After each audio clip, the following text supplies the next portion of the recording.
I did not think she was going to stop. This was planned, this was calculated. Special emergency. I need a police car in address. My friend is been missing for 15 days. Nomás dime dónde está. Por favor, dime dónde está. We had no power of arrest, no jurisdiction. Sometimes the crime scene will tell a completely different story to what you're being told. How can the evidence tell us what's happened to catch the killer at that crime scene?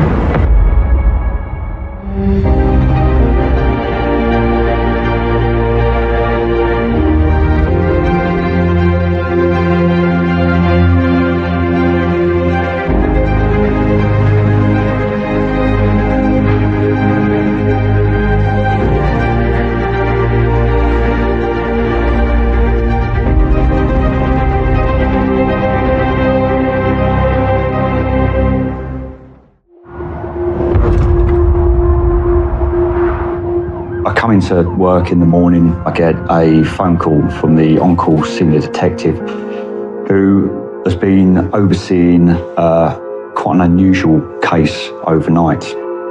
A woman living in Kent has been reported missing. 37-year-old Carla Godoy has vanished after going on holiday in Peru. Concerns were raised when Carla's family and her friend hadn't heard from her. It was highly unusual for Carla not to speak to her family. She was born in Honduras and spent a lot of her childhood there. And then as an adult moved to Spain. She had a young daughter and she was separated from her husband when she came to the UK to work in December of 2020. Carla works as a cleaner at Epsiode lorry park.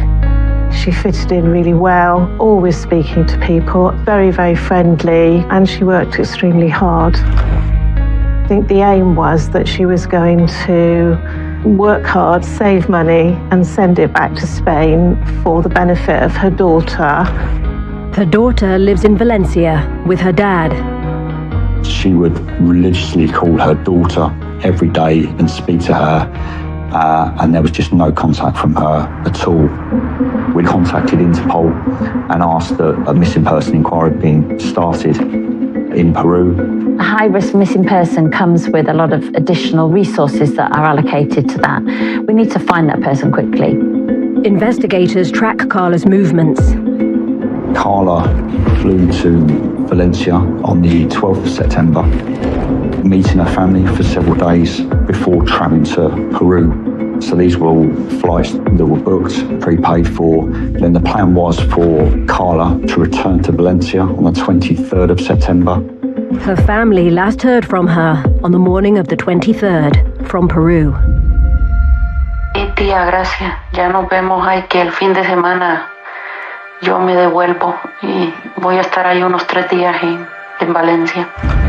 The voice note is the last known contact from Carla. She sounded really down.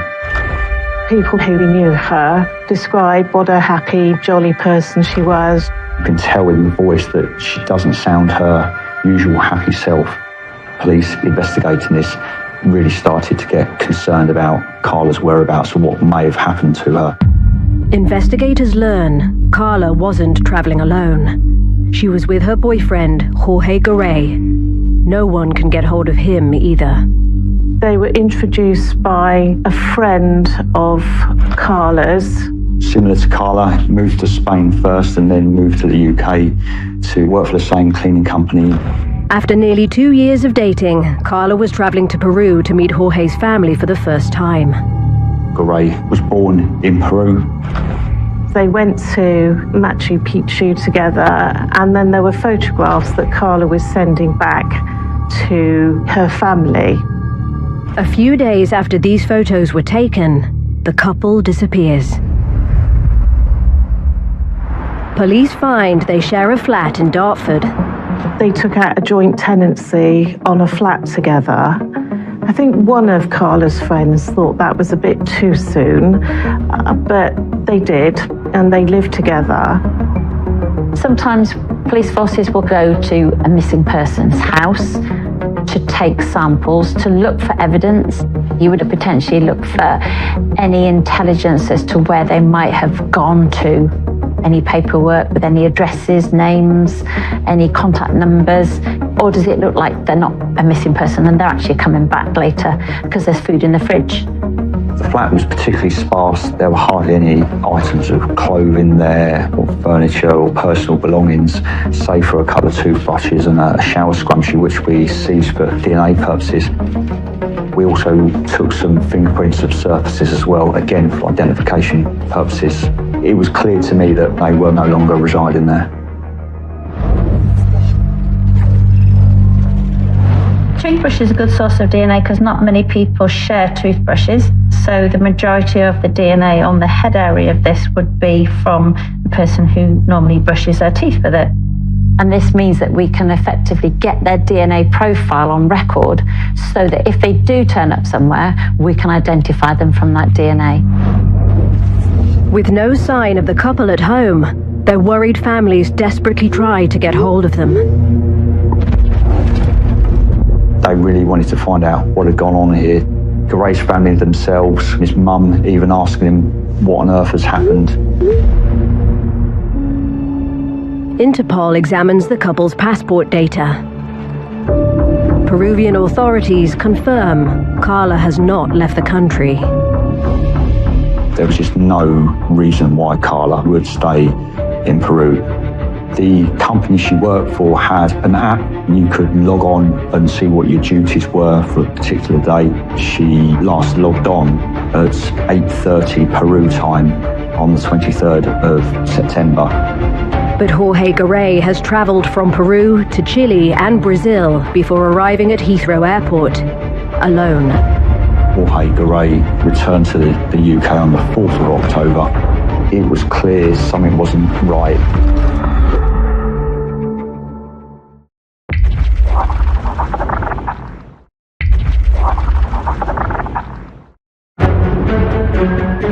So she's been missing for 15 days? Yeah. Okay, have you reported her missing before? No. She went on holidays to Peru with a boyfriend. His family lives in Peru. Now, her family and the police in Peru are looking for him. In Kent, concerns are growing for the welfare of 37-year-old Carla Godoy. Police urgently need to speak to her boyfriend, Jorge Garay, after he returned from their holiday without her. He's not been seen again since arriving at Heathrow. It was really difficult for the intelligence unit to try and work out where he might be. We didn't know much about his movements. Persons that worked with Garay, they described him as a bit of a loner. He was quite difficult, didn't sort of go out of his way to be particularly friendly to people. We conducted inquiries with their workplace and colleagues there who were able to give a bit of background in regards to the type of kind, loving person Carla was and the relationship between her and Garay. They described him as very controlling of Carla. He used to get very cross and difficult when she was talking to other men. Carla, naturally very effusive, bubbly, happy to speak to people, smiling all the time. He did not like that. As fears for Carla's safety increase, Peruvian media begins reporting on the couple's disappearance. And I think in the end, with all the pressure put on Garay, I think he finally cracked.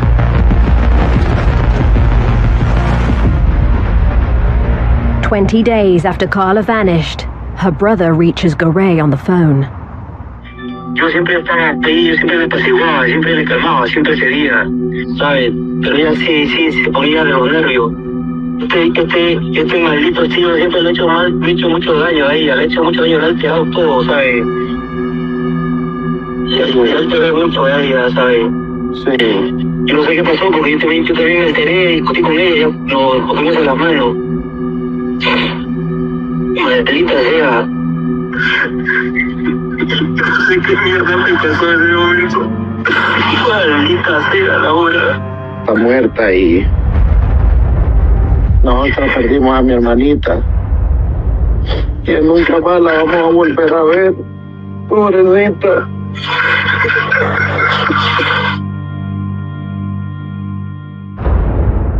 ¿Dónde está? Es lo que queremos su cuerpo. ¿Dónde está? Yo he hablado casi todo, o sea, no quiero vivir, ¿sabes? Sí, nomás dime dónde está para encontrar su cuerpo, por favor. Dime dónde está. Yo he hablado a la policía ahora, he dicho que yo lo he puesto en tal sitio, en un lugar, ahí donde vive en la casa de mi abuela. En la casa de mi abuela, ahí mi abuela vive en un terreno, y ahí lo puse. In Peru, on the outskirts of Lima, police cordon off his grandmother's land and CSIs move in. It looks very dry and barren. It's effectively in some waste ground. There's a lot of debris in the area. A body was found in a makeshift grave, wrapped in tarpaulin, fully clothed, with a ligature around her neck. It was confirmed that that was indeed Carla Godoy.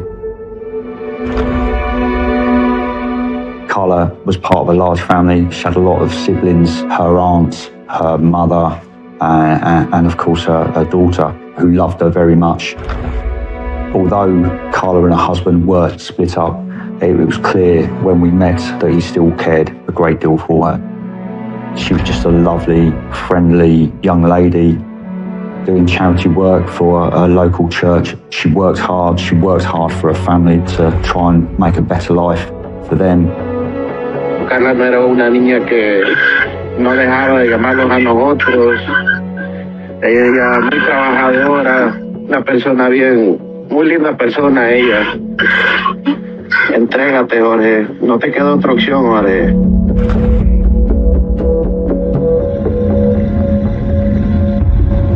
In Peru, investigators carefully recover Carla's remains. Any trace evidence on her body needs to be recovered.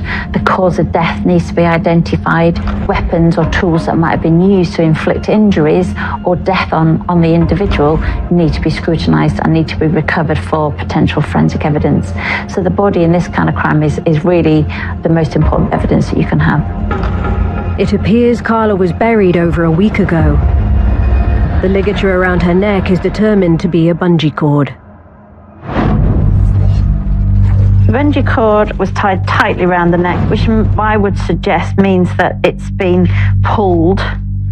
Ideally, it's good to measure how long it is and potentially swab it for DNA.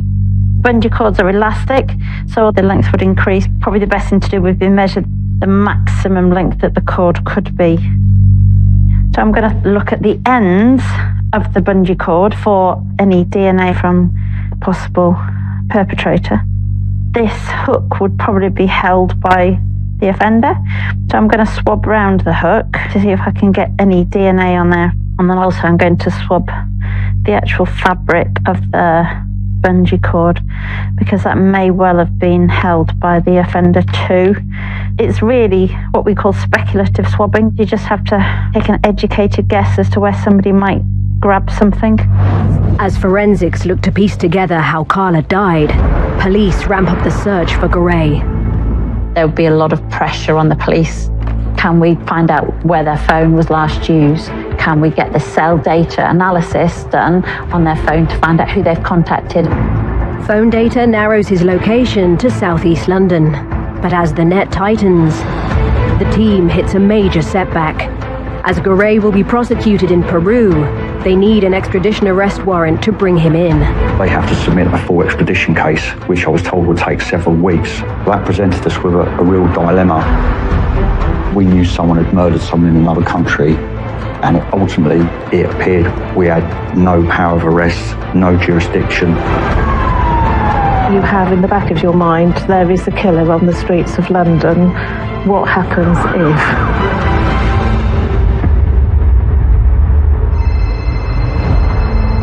I get a phone call from a DCI in the Met. He says to me, "Lee, we found your missing person." We need your ID, please. What's your name? Yes, What's your name?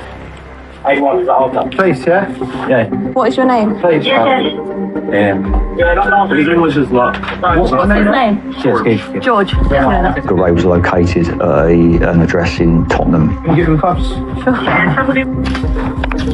If you stand up, please. Cheers. Cool. We'll give him an arm around the back. It was all good.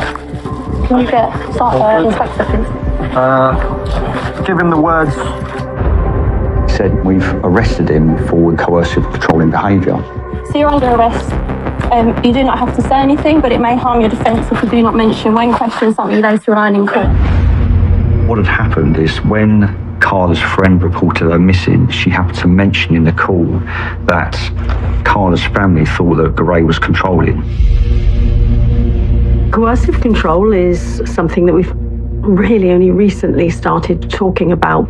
It is a pattern of behaviour designed to trap someone in a relationship. One of these statements was quite striking because it referred to instances in the sort of lunchroom where they worked, and Carla would be having a conversation. Gary clearly did not like this, and he'd go and sit in the corner and just cover his head with his arms and his hands. And the witness said, well, he just behaved like a complete baby. Carla's family and friends tell police that after initially bonding over their similar backgrounds, the couple were soon spending all their time together. He would expect Carla to have all of her breaks with him. He even went so far as to speak to the boss to ensure that they worked in the same locations so that he could keep an eye on her. As soon as I hear a relationship has started really quickly, I get that sinking feeling in my stomach, because that is very, very often the way controlling relationships start. Garay is taken to Lewisham Police Station on suspicion of domestic abuse. But although he's confessed, police still don't have authority from Peru to arrest him for Carla's murder, or enough evidence to keep him in custody for coercive control. This was extremely concerning for me. We would need to release him at the end of the day. There'll be nothing to detain him. We have someone that is free to roam the UK, who we believe has murdered his partner, but also the risk of letting Carla and her family down by not being able to arrest, prosecute and hold Garay to account for the awful crime we believe he had committed. There's a real risk that the extradition process could take years. I'm still in this massive dilemma as to what to do, but what that arrest did do was buy me some time. Police urgently seek the advice of extradition experts and the Crown Prosecution Service.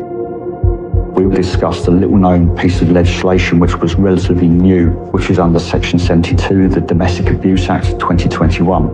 Under Section 72, prosecutors can charge a UK resident for a violent crime against a partner committed overseas. Then we deal with those charges here as opposed to them being dealt with in the country where the offence was committed. It was new to me. It was certainly the first time I'd come across it. We were dealing with the unknown. But Garay's release is imminent. We had the power to do it, and so we did it because we had to.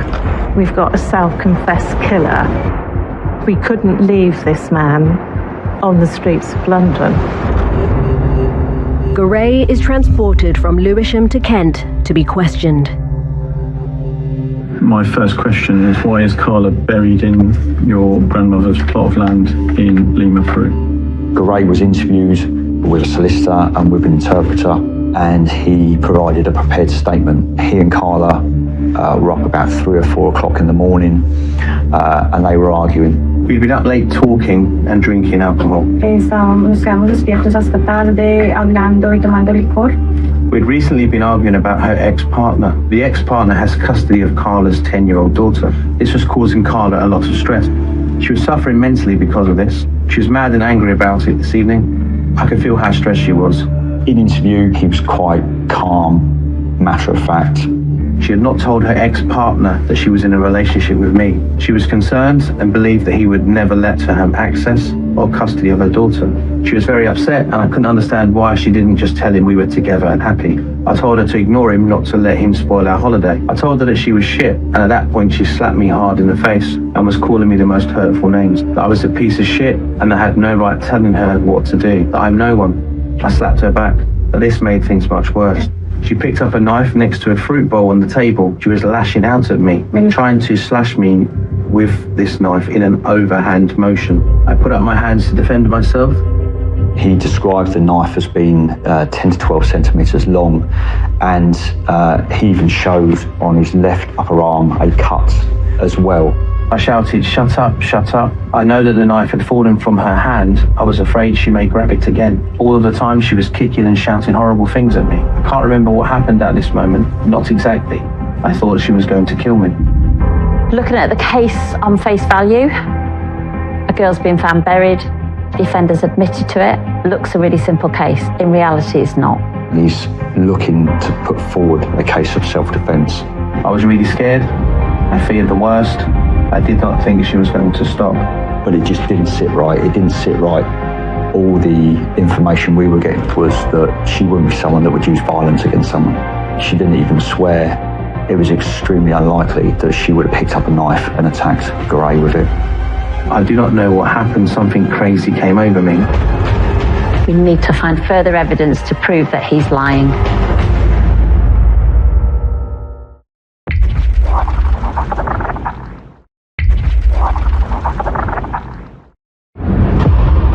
I grabbed her with some kind of elastic string. Afterwards, I panicked. I did not know what to do. Covered her in a sheet and put her in a garden. I know I was angry that she was trying to kill me.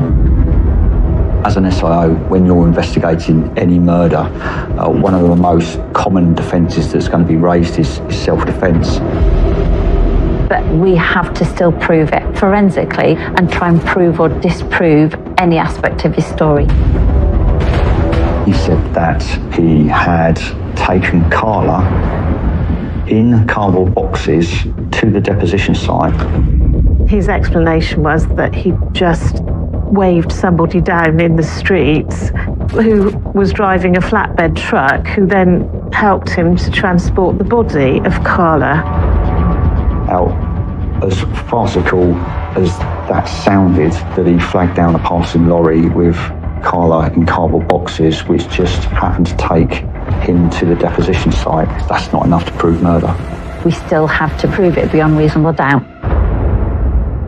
He then answered no comment to all further questions.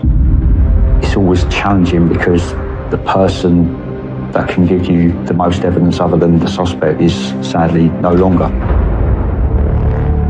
From that moment, we had to start to build that case against him, build on what he'd said in the interviews. That was extremely daunting. How on earth are we going to obtain all this evidence from Peru? How we would manage a crime scene in the UK would be completely different to how they would manage a crime scene in Peru.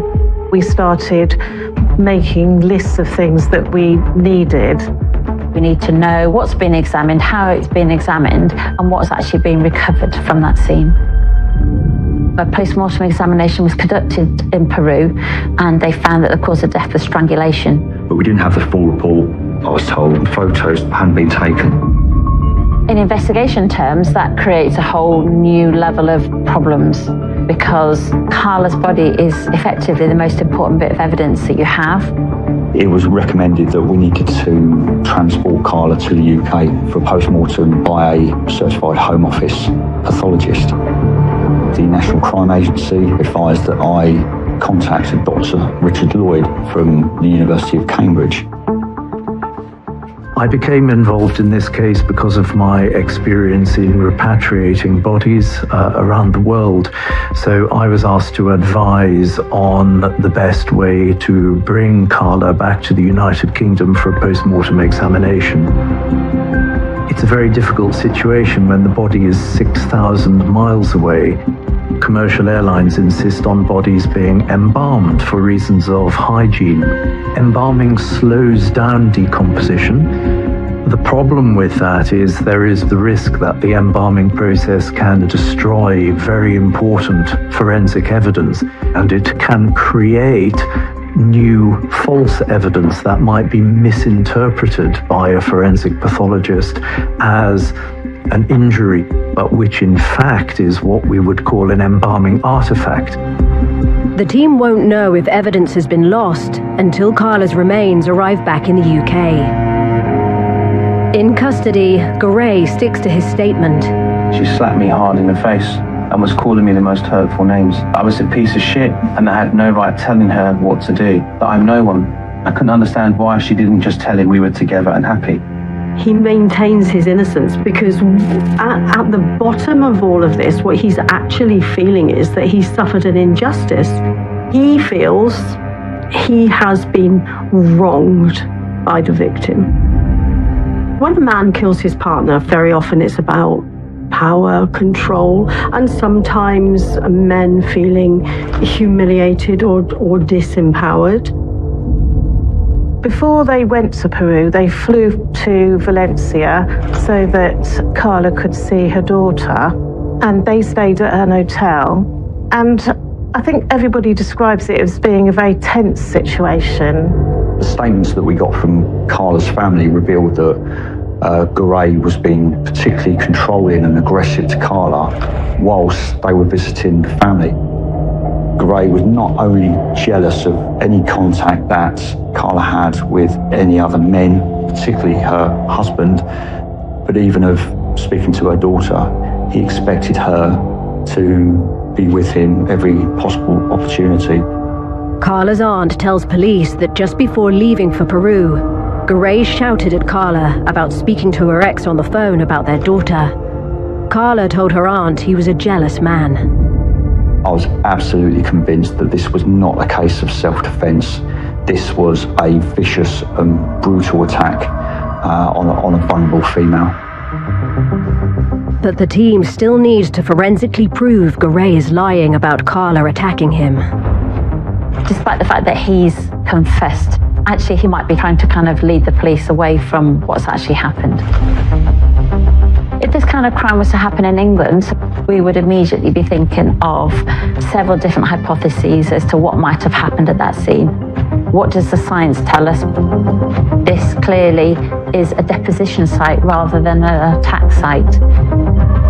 Dead bodies are incredibly difficult to move, therefore the attack site, I would suggest, would probably be quite close by.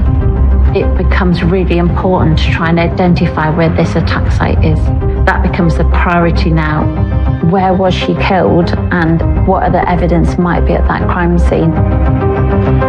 As police examine Garay's links to the area, 7 weeks after being recovered, Carla's remains arrive in Kent. Not only do you have to think about the forensic side, you've also got to think about the family.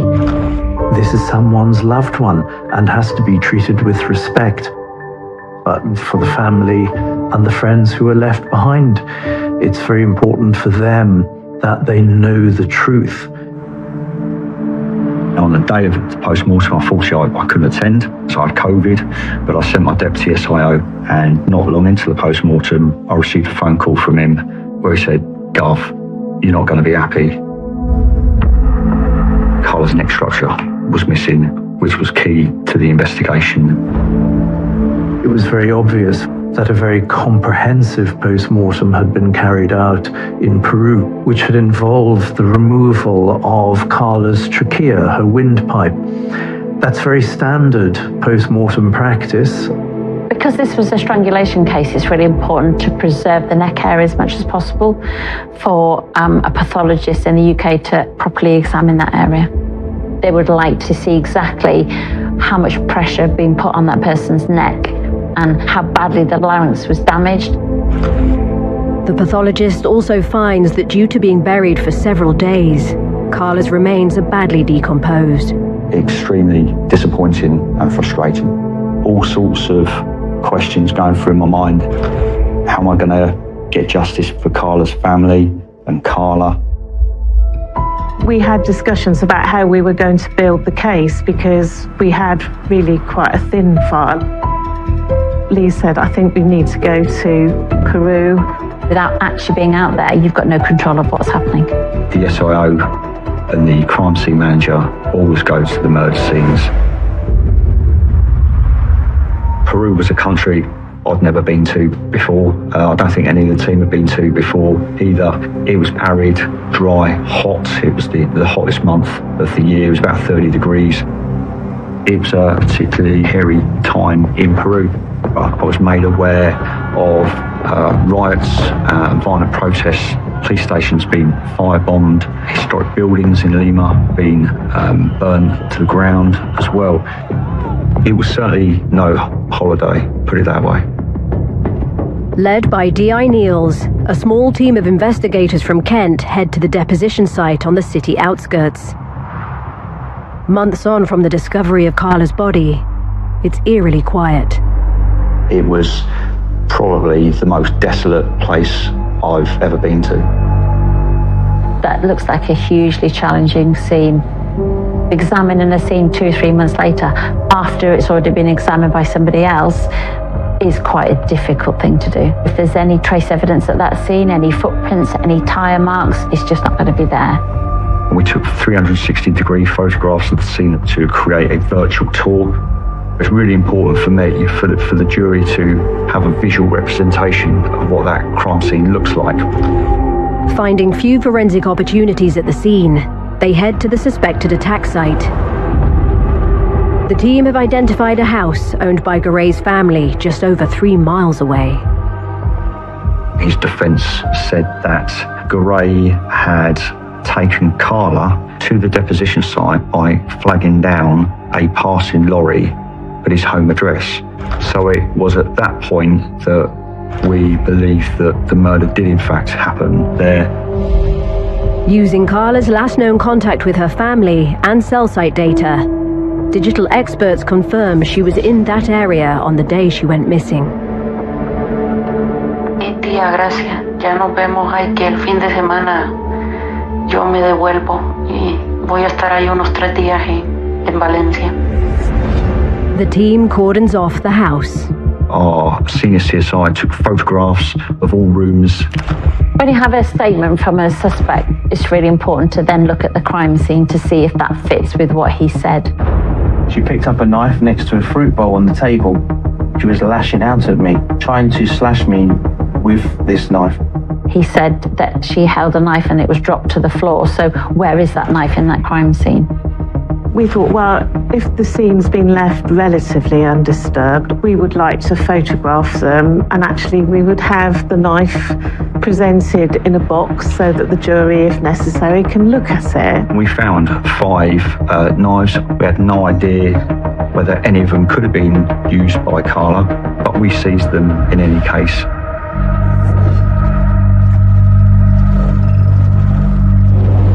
There doesn't appear to have been any blood on it, but if you think that she's used it to attack him, her DNA, if there is any, is going to be on the handle of this knife. So what I'm going to do is I'm going to get a swab and I'm going to swab up the handle area. Not a very good surface for fingerprints, because if you imagine when you're holding a knife, you're actually going to have it in the palm of your hand and you won't have much fingerprint ridge detail on it. Quite often you will find DNA traces and blood traces around the hilt of the knife, so where the handle meets the blade. Garay claims to have little memory of what happened after Carla came at him with the knife. I do not know what happened. Something crazy came over me. I thought that she was going to kill me. I did not think she was going to stop. Afterwards, I panicked. What was really important for me was to show that Garay didn't in fact panic after he killed Carla.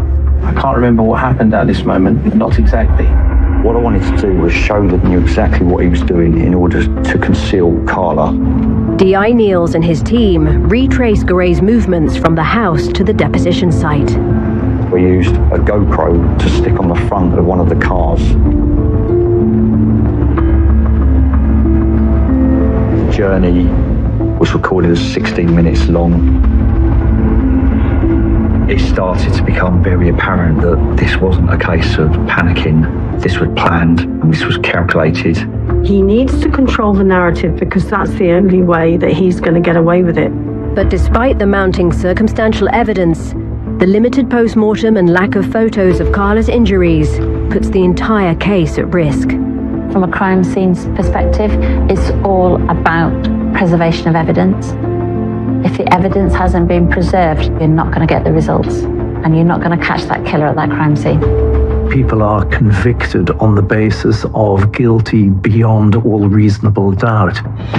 Determined to leave no stone unturned, the team head to the mortuary to speak to the pathologist who performed the original autopsy.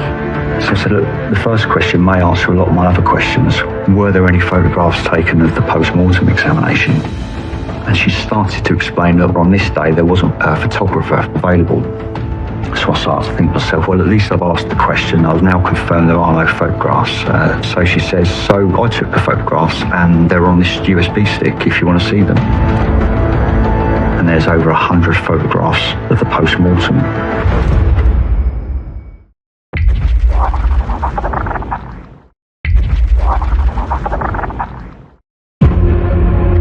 Police investigating the murder of Carla Godoy have made a major breakthrough. Photos taken during the original post-mortem show extensive bruising patterns. It was very evident that she'd been throttled. There were very clear abrasion marks on her neck that had been caused by prolonged compression. What those photos showed, which wasn't overly evident from the material we had so far, was other bruising on Carla. Forensic experts used the photos to create 3D images of Carla's injuries. Carla had bruising down her left flank, some 50 centimetres long, but also on her upper back, just below each shoulder. And I thought to myself, what on earth can that be? Is it some sort of assault? Is it a kick? Is it a punch? Bruising only really occurs in living people. Once the blood stops circulating within the body, a body doesn't bruise. So any bruising that happens on somebody is always pre-death, not post-death. And so evidence of bruising is definitive evidence of the fact that that injury came about either before death or at the time of death. And so in Carla's case, the evidence of bruising on her back was definitive evidence of the fact that around the time of death, some very strong pressure had been applied in very precise areas. Those marks became the focus of the investigation.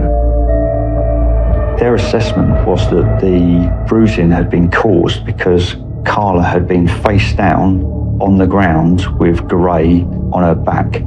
Bruising down the left side was her ribs against the floor, and the bruising in her shoulders was where Garay had his elbows in her shoulders, using them as a fulcrum by which to exert as much pressure as he possibly could on the ligature in order to kill Carla.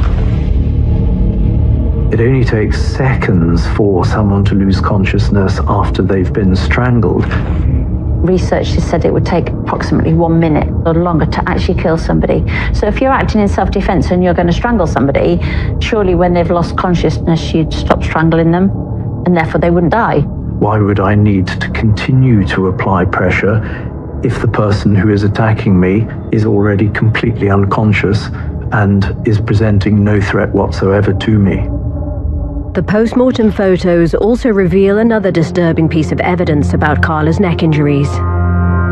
It's always very important to measure the length of a wound and to measure the width of a wound in order to be able to match that up with the suspected murder weapon. The wound is found to be 18 millimeters wide, double the diameter of the bungee cord used to kill Carla. That means the bungee cord was wrapped around her neck twice. It's not like a crime of passion. This is a ligature that's been wrapped twice around someone's neck. Someone definitely wanted to kill her.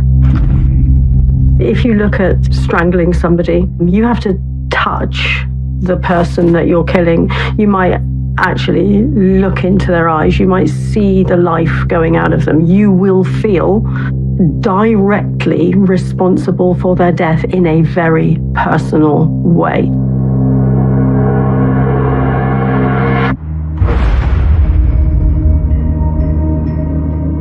Leading up to the trial, you're always nervous because you never truly know what the jury are going to return. I believe we had a really strong case. During the investigation, we'd done absolutely everything we possibly could to try and achieve justice for Carla and her family. As well as the post-mortem photos, forensic scientists have tested the knives taken from Garay's home in Peru. When the knives were examined, they didn't have any of Carla's DNA on them. It was only animal DNA, which tends to suggest it's been used to prepare food. The fact that there's none of Carla's DNA on the handle of the knife doesn't back up his story. The only weapon they've found is the bungee cord, wrapped twice around Carla's neck. We got authority to seize that bungee cord and bring that back to the UK because for me it was important to show the jury, and I think it really hit home with them that this was the murder weapon used to kill Carla. The prosecution sets out what they believe triggered Garay to kill Carla so brutally that night. They'd had a meal and there was dispute between them. He said about the ex-husband phoning her and making her mad, but I think it must have been about the fact that she was about to depart to go back to Spain without him to see her daughter. Carla was recovered in her coat, which led me to believe that she may well have been leaving at the time that she was murdered. This is what we call the trigger event, and more often than not, this is linked to separation, threat of a separation, or imagined separation. And their rage becomes unmanageable for them. The jury retires. You just never know with this type of investigation whether you're going to get that conviction. After 7 hours of deliberation, the jury came back. They gave a verdict of guilty. It was of great relief to me and the team. Forensically, we're able to prove exactly what's happened. Pathology is a great tool. This is a once-in-a-career case, without a doubt. It's certainly the first time that I'd used the Domestic Abuse Act in any prosecution. We believe it was one of the first occasions when it was used by the CPS nationally. This case demonstrates that there are no boundaries. I think that must come as a warning, really. You can run away, but we can get you back. Or, as in Gary's case, maybe he thought that if he got back to the UK, he might be safe. And maybe he was actually surprised that we were able to prosecute him in the UK for killing Carla in Peru. Garay is sentenced to a minimum term of 17 years. I can't think that he showed any remorse at all, really. A lot of feeling sorry for himself. I think we all need to educate ourselves about domestic abuse and coercive control. The information is out there. That's the best way to stop these things from happening in the future. Knowledge is power. 2 months on from her death, Carla's family lay her to rest. We arranged for Carla to be flown back to Honduras so that she could be put to rest as per her family's wishes. It's incredibly sad and thought-provoking, I think, to deal with in terms of the family. And often there are children that are left behind. The family have lost a loved one. They've lost a mother, a sister, a daughter. Carla's friends and family described her as such a lovely person. We're just so pleased that we could provide her with justice.